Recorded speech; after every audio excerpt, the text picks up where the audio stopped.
Hi friends, இங்கே பாருங்கள் எங்கள் வீட்டில் வாட்டர் ஆப்பிள் எப்படி இருக்குன்னு, எவ்வளோ காய் எவ்வளோ மொட்டுக்கள் வச்சுருக்குன்னு பாருங்கள் ஃப்ரெண்ட்ஸ். சூப்பராக இருக்குது. இங்கே பாருங்கள், கொத்து கொத்தாக காய்ச்சிருக்கு. நம்ம இதை கொஞ்சம் கட் பண்ணி எடுத்துக்கிடுவோம்.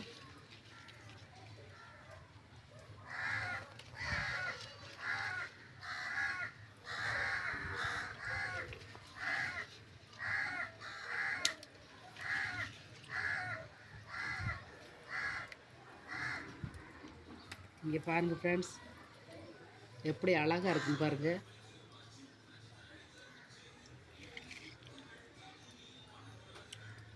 வாவ், செம்ம டேஸ்ட்டாக இருக்குது. நிறைய மருத்துவ குணங்கள் இருக்குது ஃப்ரெண்ட்ஸ். உங்களுக்கு இந்த செடி கிடச்சா வீட்டில் வாங்கி வைங்க. சீக்கிரமாக பூத்து சீக்கிரமாக காய்ச்சிரும். சூப்பராக இருக்குது. நம்ம வீட்டில் வளர்த்து நம்ம சாப்பிட்றது அவ்வளோவுக்கு இனிமையாக இருக்குது. Thank you friends. பிடிச்சா லைக் பண்ணுங்கள், ஷேர் பண்ணுங்கள், சப்ஸ்கிரைப் பண்ணுங்கள். தேங்க்யூ.